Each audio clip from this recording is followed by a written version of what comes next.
evening, everybody, and very welcome to the fifth of our series of conversations with different groups in Special Olympics. Tonight, I have the privilege of bringing 6 people to the screen who led our team to the Special Olympics World Summer Games in Abu Dhabi and Dubai in 2019. In no particular order, I'm just going to go as they're on my screen. I have Ken Kavanagh, who was the sports coordinator on the team. I have Ruth Morrow, who was one of our medical coordinators. Madigan, who was the family and supporters coordinator. Noreen O'Connell, who was the assistant head of delegation. McMenamin, who you'd have met last week in one of these conversations, who was an RDO for sport in Ulster, but who had the privilege of being the head of delegation that led the team. And finally, on the bottom there's Colm Keane, who was the second medical coordinator on the team. So you're all very welcome this evening to Conversations with Special Olympics. Unfortunately, it's me, but it's Special Olympics. And I suppose just to start off, we're just going to go through how long you've been involved or what got you involved in the first place. So anybody all who wants to start? Come on, Ken. Right, I will go first. So I've been involved this is my 23rd year involved with Special Olympics. So makes me quite old compared to someone. But that's kind of, I've been involved for a long time. Got involved in the soccer program in Kildare way back in the day, and then from there I just kind of moved on and on through it. Okay, Ruth. My first involvement was the World Summer Games in 2003 in Dublin. That was it, and then I was hooked from there on. And still with us, which is great. Still, yeah. I did the badminton competition in Baldoyle as one of the nurses there in the centre, and I was actually working on the floor with other nurses. So it was actually a really good event. I was there for a full week. Yeah, the whole competition ran over the week. Brilliant. We're nearly at the anniversary of that now. 17 years ago now at this stage, which is great. 17 years is a huge length of time to be with us. Lucy. I was involved about 10 years. I got involved with 2 of the Ireland Games. I was a DAL for Eastern Region. So I knew Jill and a couple of the girls working in the office, so they got me involved. And I've done a couple of regional events then, bowling, swimming and floorball. Be nice to be involved with the club, but just time and schedules don't work, so I mostly do events. And then after doing the Ireland Games this year, I just wanted to get involved in the World Games then. I just absolutely that was all I wanted to do after that. So I just went for it and I did Abu Dhabi then. Brilliant. Noreen? Yeah, so I've been involved as well since 2003. That was my first games. I was involved as a general volunteer at the basketball. And then I suppose that's where I met Elaine, who roped me in, and I've been involved since. So I work in UL, so obviously at the national events I've been involved there, and I'm lucky enough to have been to 3 World Games, Abu Dhabi being the third one. So yeah, I've been involved, like Ruth said, hooked since the first one. So long time. Emma, yeah. I know you told us last week, but you've been involved in Special Olympics since 2005, 2006 time, is it? Yeah, 2006 I joined Special Olympics in the Ulster region, but the World Games were my first World Games. Okay, brilliant. And I think one of the newest members to the crew down the bottom here, Mr. Keane. Yeah, I got involved with the National Games in 2018 first on the organising committee, and then went to the World Games in 2019. So in it a lot less time than Ken. Okay, Ken was still in short pants, I think, when I joined, so that's all right too. Can I ask what kind of motivated you to get involved, or what did you see as the kind of carrot to stay involved? I'll jump in there, Elaine, if you want. I suppose to get involved first, I've been involved with basketball, so this was something that was, I suppose for me at the time, was outside our comfort zone of what we were used to with mainstream sport. And then staying involved, the carrot has to be the athletes. They're absolutely infectious. I don't know anyone who's got involved doesn't stay involved in some way, shape or form. Like they're unbelievable. Like you'd still meet athletes from 2003 and they'd go, oh, there's Noreen. And you're like, I have no idea who they are. Like they're incredible. Definitely the athletes. is the most infectious part for me anyway, definitely, 100%. Anybody else there want to come in on that one? Yeah, I suppose from my side of things, I suppose from a nursing and medical aspect, I always felt that the medical needs, I suppose, and the nursing needs of special needs people and athletes were always neglected, you know, in terms of where they always fell down the pecking order in terms of actually for access and for, you know, for being dealt with in a nice kind of human way. And I suppose I was always kind of felt that, you know, it was important kind of to make sure and to be kind of an advocate for them when you're trying to develop new programs and put different services in place. Yeah, that's an interesting one. I haven't heard anyone kind of come up with that kind of stuff before. That's really, really interesting. In terms of applying to go to a World Games, is it a lengthy process? Is it an easy process? Or how did you find it 2.5 years ago now, I suppose? Yeah, I found it easy anyway. I just had a look at all the roles, all the information was there. Knew what my own background was, thought I'd be suited to families because of the industry I'm in, and thought that was somewhere that I might actually get accepted for a volunteering position. I knew I wouldn't have had the experience to do any of the other, you know, I mean, I hadn't done a World Games, this was my first.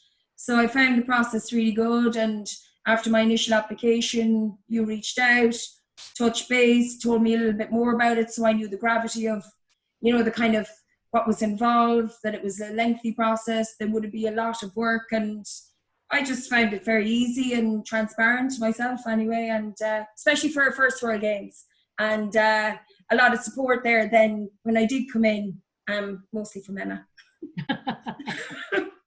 who pretty much did most of those divisions. Like as volunteers, obviously you all had to apply for the role. Emma, was it the same process for you? Yeah, similar process. It was probably just a bit earlier. So I think I was in post as HOD before they advertised for the rest of the positions, but very similar application. And then there was an interview process, but it was fairly straightforward. Like it was nothing very cumbersome. So it's easy enough. Okay. And Lucy mentioned there the kind of support that she got in her first World Games. For those of you who have been to World Games before, Noreen, obviously it's a bit strange, you know, you were on the team as the World Games before. Ruth, I think you'd only been to European Games at that stage. Been to World Winter Games. Winter Games. Yeah, but nothing like the scale of the World Summer Games. Yeah. But likewise, like Lucy said, the support from everybody on the management team was top notch. Like couldn't have got better. And likewise from yourselves in the office as well. Like it was really good. Yeah. Yeah, and I suppose that is something that we do try to do is with when we are pulling teams together, is to obviously rely on some of the experienced people that we have. You know, the likes of Noreen, who's been to a World Games before, Ken with 23 years working hands-on with athletes and then going to, you know, different games and different roles. I think you've been as a coach previously, Ken. Yeah, that was my first two were as coach, and then this was the first time with management team. Yeah, which is slightly different, but I think each of you bring different experiences, whether it's from your own job, Lucy and Colm, obviously, and Ruth, where you're working hands-on with families or patients or clients or whatever. You know, all of those different experiences, I think, and Emma, maybe you'd come in on this in terms of how much that brings to a team. Yeah, I mean, for me, like obviously World Games, my first World Games, but to be HOD is a bit of a bizarre situation, and I relied a lot on the likes of, like, very honestly, Ken and Noreen, because they had been there before, and so many of the other head coaches and coach chaperones, and they're like, oh well, this is how it was in LA and this is how it was there, and I didn't have that frame of reference, and that's where it was really handy to go to Noreen and Ken, and they were able to say, well, yeah, maybe, or but this is why. And obviously yourself, I think I rung you, I'd say about 10 times a day. But no, like it does bring a huge wealth of experience, and really for my role, it is just bringing all that together, you know, regardless of whether some of the other guys have been to a World Games or not before, you know, they had the medical background or the family's background, that they could apply that to these situations. So it really did make a huge difference that they hadn't been, because there were so many other people that had within the team, not just this group, but then all the head coaches and stuff as well.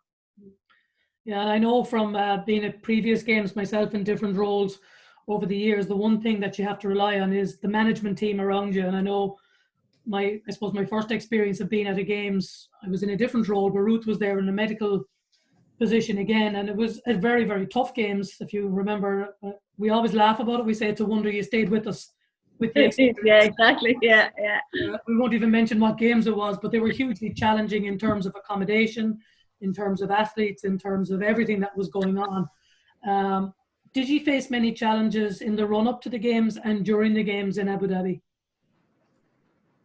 I suppose I'll start this one. Not a huge amount. I think, to be honest, and the guys might correct me, maybe I'm in a bubble, but from the minute the team got together, there just was an air of, we're just going to make this work. Not just these six, but everyone else, the athletes, their families. So we didn't have a huge amount of challenges, nothing out of the ordinary here.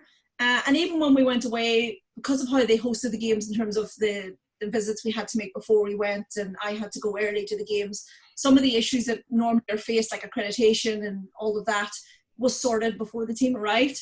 But like, there were issues. Transport is probably the one most people will remember. It's the one I remember. But there were issues, but nothing that was completely insurmountable or that we couldn't manage between the six of us. Yeah. Anybody, any interesting challenges there, Lucy? I suppose from your end, I suppose a lot of people on the team are working hands-on with the athletes and managing their expectations and the training phase and all of that, which is key, obviously. But for you, on the other side of it, you were dealing with their families and supporters who wanted to travel to Abu Dhabi and Dubai. Did you have many challenges from that perspective? I suppose the initial challenge was understanding, and this is where the experience of the rest of the team came in.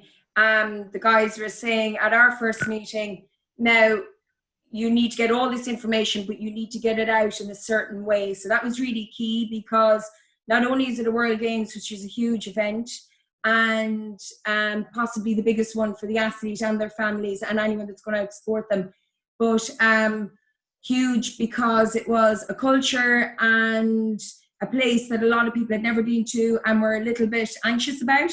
So it was really important to get the right information out at the right time. So I suppose while everyone was, coaches were focusing on the team and the guys were doing other stuff, I was really just trying to keep families and supporters abreast of as much information as I could possibly give them at all times, so that they were reassured, they felt like they were getting answers as much as was possible. But I have to say the link in Abu Dhabi was brilliant. Janan Jara, she was over the families program. She was brilliant. You could send an email anytime and the information was there, which was great. And initially the information was slow, but once it got going, I think it was really good. And it kind of got going, I think, at the right time when you needed to give more detailed information. So yeah, no, it was obviously a different role, and probably I did, most of my stuff was kind of done almost by day 3 of the games. So it's a different Don't tell the others that, Lucy. Don't tell the others. Don't tell the others you were done by day 3. No, it's Sorry, we know we were it there. anyway. Day Don't 3 worry of the about games that. really kicked in. The next so, but that's when I found I was doing the most, the communication and the meetings and the emails with parents and the queries they had, and trying to keep on top of those. And Yeah, I think for a lot of the games, once it starts flowing, I think everyone starts to relax a little bit more. So I Yeah. can understand why it would That's lessen the load for you when there's still a huge not that I responsibility. had nothing to do, just started to flow.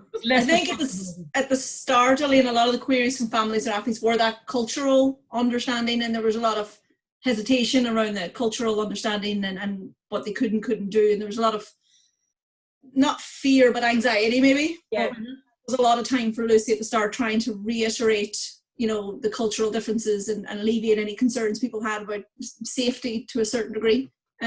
Once that was sort of over, most of the stuff was normal after that, fairly queries. And from memory, I think we had 90 athletes, if I'm not mistaken, that travelled to the games. How many families and supporters travelled, Lucy, as part of that 90 athletes? Do you remember? Even a rough number. I don't remember, but what I do know is we got an email from the families program before we went over saying, oh my God, this is the biggest delegation going. This is the biggest amount of supporters. They couldn't actually believe the amount of athletes we had, the amount of supporters and families that were coming. And they kept sending emails like this. Yeah, they actually couldn't believe it. And they couldn't believe that they were coming from all over the world. they were all for Team Ireland. They were coming from everywhere. Yeah, I suppose that is a phenomenon that's really particular to us, you know, that we do have the grannies and the aunts and the uncles traveling from Australia and America to support the teams, which is, it's absolutely fantastic. I suppose, Colm, from a medical perspective, a lot of people would think, you know, God, you're taking 90 people with intellectual disability to a foreign country, are you mad in the head? Did you have any major issues to contend with, or, you know, in comparison to other teams traveling? Well, I think one of the lucky things was that Ruth was there, so she had the experience of previous games, but a lot of the, I guess, obstacles were overcome before we went, really. I think we did a lot of work with certain athletes and certain groups of athletes. And that was one of the most surprising things for me, really, was how some of them really developed throughout the residential weekends and really got independent with any medical needs that they had. So once we got there, I think most of it went really smoothly, to be honest. There was very little incidents within the team. I think the majority of it was planning to get there, and that all kind of went fairly well. Yeah, and as a team, the six of you, how often or how early in the process did you meet, and how often did you meet prior to going to Abu Dhabi? Do any of you remember? Emma, you probably do, and Noreen, you definitely do. We met, I think, in August, August 2018, that would be, wouldn't it? So we met in August 2018 before we met all the coaches in September 2018. And then we would have met quite regularly, but because we had squad trainings and residentials, we just tagged on a meeting around the same time, and then we would have arranged a couple of meetings in Dublin. So not a huge amount, because we just utilised WhatsApp and stuff like that to, you know, so that I wasn't wasting the guys' time and coming to meetings. But I'd say we were in contact every day when we sat down, maybe once a month, once every 6 weeks, most. Okay, yeah, it's a hell of an undertaking for a group such as yourselves who are busy in your own lives. You know, it's just a huge commitment, which is absolutely fantastic that you're willing to take that on.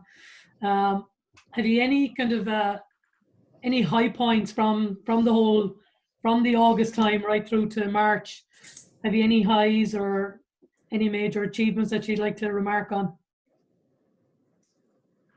I think obviously, like as Colm was saying, one of the best things for me was seeing how the athletes develop beyond being athletes. You know, the sport bit was great, but like the first residential weekend, we would have talked to a few athletes who would barely, you know, have the conversations, would really have the chats. And then by the time you went the same athletes that was having to buy, they wouldn't stop talking to you the whole time, you know. So I think it's one of the things about getting an opportunity for a World Games for athletes is that it's so much more than just the sport piece. I think the experience and the development of them overall is something that's massive. And I think that's something that I think as a team, I think the best thing about that was everyone on the team had the same approach to just allowing that to happen. You know, there was no kind of, oh, well, you know, what about this? It was like, okay, let's just see. You know, if somebody wants to try and do something, obviously within reason, everyone kind of had the same approach to say, well, let's see how it works for them. And then, you know, I think that was something that I think everyone got, was the fact that nobody went in knowing everything. It was like, let's see what happens with certain people, and we kind of let things work themselves out as well, you know. Okay. Anybody else like to come in there with a high point or a funny story? Even I'm sure between the six of you there were some stories, because I know some of the phone calls I was getting throughout were certainly noteworthy, to say the least. I think Ken's right, though. It's like all the sports stuff is amazing, and to watch how they do it in the field of play is great. But it is those moments in the hotel, whether it was at the residentials or whether it was during host town. It's those moments you get just as a team, and no one else is involved, or on the plane on the way home. And I remember being in the hotel during games in Abu Dhabi, and one of the teams, I'll not name the sport, come in with takeaway. And I happened to be standing at reception dealing with the manager, and I turned around and they were like, "There's Emma," and they were hiding the chips. And I was like, this one, we were like a week and a half in, and I was exhausted. I was like, I don't care if you eat chips. But they actually just ratted the coaches out straight away, and the coaches were raging. But it's those little moments that no one else sees that I think are the ones I remember most. Anybody else like to? Yeah, I'd echo what both the lads said. I guess one of the memories for me would be when some of the parents think that, oh, I better stay because my athlete will want me. And I remember one day we were at one of the sports, and same thing, the parents had come to watch the sport because they were like, oh, we better be near, and the athlete told them go away. They were fine. Had to be one of the highlights, like, because they thought, like Ken said, it's about the independence. The sport will take care of itself. That's going to happen anyway, and that's what they do. So you needn't worry about that side of things. It's the other stuff. But yeah, it's those little things where they're definitely the things you remember. I suppose, Lucy, from your point of view, you might have had some challenges with parents who didn't think, that they could let their child go like that, because for anybody who's a parent, I'm sure handing your son or daughter over to a strange group back in September 2018 now for your first meeting, I'm sure that's, you have huge responsibility as a team taking on somebody else's child. Not a mind saying taking on 90 children belong to somebody else. It's huge. Have you any challenges with parents who were anxious? Maybe just around the first residential weekend, but not so much after that, and maybe a little bit at the start of the World Games. But that was just because it was a long time away from home, probably the longest, 3 weeks. They'd been in Dubai first, long days, so they were just concerned about tiredness and stuff. But after the first residential, I met a lot of the parents before we did our talk with the parents, myself and Emma, and there was a few worried, how is he, how is she? But the minute they met them, and a lot of that was down to the coaches. I mean, I saw the same thing that Colm was talking about. The very first residential, and I'd never been to one before, a training weekend, the activities, the team building activities that all of the coaches had done, and you could see them at the tables, and right from the start they were gelling the team, and they thought of everything, and they had so many different ways to break the ice and get everyone involved. I think when parents collected their athletes at the end of the first residential, it was very reassuring for them. So there was less and less of it, I suppose. But obviously it is daunting. There's always going to be anxiety for any parent. And I think there is great credit due to all of the coaches, coach chaperones, head coaches, and yourselves in terms of that bonding, and setting the parameters with the team of athletes is so important when you're setting out, so that they're buying into it and they're setting up their own rules and they agree and they sign off on it with their coaches. And I think that's absolutely huge, because no more than any of us, if you feel you're part of the actual decision making, it makes it a lot easier to go with the flow with the team. And I think certainly that was very evident for me on the outskirts, supporting the team from afar, really speaking. There was little or no need for us at any of the residential weekends to worry about you, and that you were that self-sufficient unit that just bonded from day one, and just, as you say yourselves, you went with it. And certainly that lasted the whole way through the games. How was the experience in Abu Dhabi and Dubai? I think for people here who've never been, they all, they look at the photographs of the Burj Al Arab and all these magnificent, extravagant places. Is it like that, or was it like that for you? Oh yeah, definitely. It was very much, everything's much on a much bigger and grander scale, I suppose. Like all our accommodation venues were absolutely fabulous. We had no issues with food. We had no issues with, I know there were problems with transport on certain days, particularly Fridays was the day not to be traveling anywhere, but anyway, unfortunately, they were the days we were traveling. So, I mean, from that point of view, so yes, definitely, I had never been to the UAE before, so it was a huge experience for me. And, the cultural thing is huge. You kind of have to always take a step back when you think, when you're talking to people, and respect their culture. So, yeah. I think the 2 meter social distancing was a thing back then, and we didn't even know it. True, very true. Yeah, yeah. For some of our lads, it didn't work back then either. So. I think they have definitely done a lot of work on raising the awareness that the games were coming, and they're part of their shift to be a more inclusive society. And coaches would have told you about being out with the athletes, just doing shopping or going to visit tourist sites, and people were coming up to them, people that worked in shops, just local residents, asking what country are you from, and high-fiving the athletes and all of that. So they definitely have done a good awareness piece around the games and around the athletes coming, which I think made it a very welcoming environment for them. Like, you couldn't fault hospitality at all that you received. I know Colm and myself were in the same hotel, and you could have eaten from morning to night if you wanted, and there was nothing that you couldn't ask for. They were very, very good to us. Yeah, they definitely put a big push on the whole education piece around people with intellectual disability and them being part of the community and being out there. Yeah. And I think that certainly has left a lasting legacy in UAE, which is phenomenal. Doesn't always happen after the games in some cultures, which is brilliant. I suppose for me, one of the highlights is always seeing the athletes in action. But for me, the day they come home, when they come into Dublin Airport, is I think Dublin Airport don't ever expect the welcome that our teams get. And I know in working with the airport authority on the week before 2 days before you were due in, they had a plan in place. And then they saw all the media and all the stuff that was happening around the team, and they shifted absolutely everything to provide a designated area because the crowds that were expected. What was it like for you? And I know you were exhausted on the day coming in, long haul flight, after 3 very long weeks. What was the atmosphere like in Dublin Airport when you led the team back in? I just said, from being my third games, I'd never seen anything like it, even compared to the 2 I've done previously. I think the media attention and the kind of hype that the games got here, that fed back. I think that whole media piece was much more out there this time than it had been in previous games. I think people's awareness of it was massive, and I just think the noise when we came down that escalator was just like, it was pretty deafening when you come down there. It was like, first thing in my head was, how am I going to get to my car? Because I just saw all these people, and I was like, okay, I don't know how this is going to work, but it was amazing. Like, for the athletes, of course, it was exactly, but it's exactly what they deserved after the work they put in for the times that took as well. Anybody else? Yeah, I think the same. I think that the buzz on the plane when they start putting on the medals and all you hear is clink, clink, clink, the whole way down. It's incredible. And the noise, it's unreal. Same thing. It's definitely the loudest homecoming that I was at.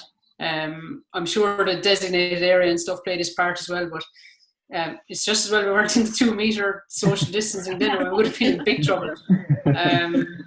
And I suppose the other thing that you remember is once you came down the escalator and into that room, I don't know, myself and Emma were chatting, you lost every athlete. They were just gone. Yeah. They were mingled into the crowd. They were grabbed from the right and the left, and cameras and their faces and reporters. It was unbelievable. It was incredible. Like, I think it gave them a real sense of, oh my God, this is huge at home as well, even though we were telling them when we were there. Yeah, it's unbelievable. I think that's an Irish thing, though. I think we can take that out of, that's an Irish thing. Yeah, I know it was absolutely incredible. And as you say, the media presence and the promotion of the whole thing was fantastic. But that is testament to the work that's put in, and seeing athletes in action. And we don't perform extremely well in the Olympics. We do reasonably well in the Paralympics. When it comes to Special Olympics, I suppose there is a special place in the Irish society, I suppose, in general, in terms of welcoming those people back, looking at the achievements, because the achievements are harder come by if you're a person with an intellectual disability. You possibly have to work 2, 3, 4 times harder to achieve than some people who are just genuine, talented elite athletes. It's slightly different. Just on that, Elaine, I think it's great as well from the media point of view that it's not all about, while the medals are great and the gold, silver and bronze are great, it's not all about the medals. Like, there was a big deal made of athletes with PBs. There was a big deal made if they got a ribbon. It didn't matter.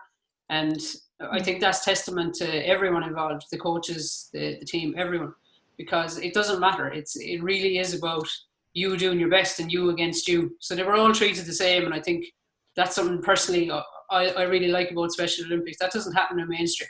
Like, if you don't, like in some sports, if you don't win a gold, they don't want to know about you. So I think that's testament to the way you do things. It's really good. It's great. Yeah, and I know, Ken, that would have been part of your brief over there, was gathering all that information every evening in terms of feeding it back to people, and the number of PBs. I don't remember the number of personal bests that we had, but I know there were.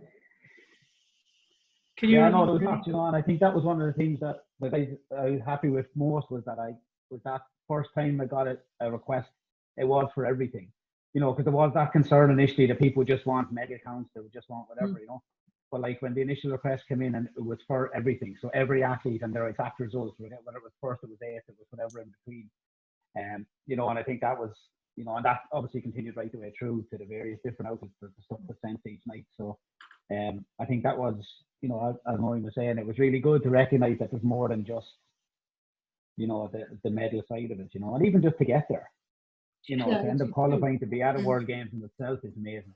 Yeah. You know, anyone that's ever been involved in sport, I never did it. So, you know, it's for someone to get there. You know how many athletes we have, and for only 90 to qualify, their achievement of qualifying in the first place was I think the huge part first, and then everything else was a bonus after that, really. And I think that's what the team kind of gave that kind of idea to everyone as we got through it, to kind of deal with that. You know, because loads of our guys are if they don't win the medal they're looking for, you're going to know about it pretty quick. You know what I mean? I mean, that is all part of being an athlete, that winning and losing, you know. And, you know, you might lose, but you might have had your personal best day on the track, or your longest throw, or whatever, you know, your fastest swim, whatever your sport is. Those personal bests are huge, absolutely huge. In terms of anybody who would be thinking, God, you know, the World Games next time around, the Summer Games are on in Berlin in 2023. I think I might apply. Have you any words of wisdom for them? Go for it, don't go for it. Lucy's shaking her head. No, yeah, go for it. I think go for it. Yeah. Go for it. Yeah, it's definitely amazing. It will be the most amazing thing you ever do. Go for it. It will be the most tired you have ever been, Yeah. but it will also be the most amazing thing you have ever done. Like in all the time we were there, like I still have my thing of when the bocce team won that first gold medal that day in the arena, and like watching the four guys celebrate the first medal we got. And like I suppose from my side of it was like, okay, we have one. Okay, that's good. Let's move on from here now. That's great. Okay, you know. But watching the reaction of those, you know, and some of the particular athletes that stick out, like here and stuff, that, you know, did so well to get to where she did, and then her first competition she gold medaled it. You know, it was, you know, like the guys were saying earlier on, if that doesn't grab you, then you know it's very difficult to kind of not let that hit you. You know. And you mentioned the tiredness when you come home after 3 weeks. How long was your typical day? It just ran one into the other. Short was your typical night. Every day ran into each other. Yeah, there was definitely separate days. There was. No. Sleep's overrated anyway, lads. I keep telling you, sleep's overrated. Yeah, you just don't expect to sleep when you're away. So just. Yeah, and I think as well when you're, you know, you always have half an ear out in case somebody is awake or somebody's, you know, waiting on something. So it is hugely tiring. But I don't think the tiredness hits until you say goodbye to the last athlete in Dublin. Yeah. And then you're tired.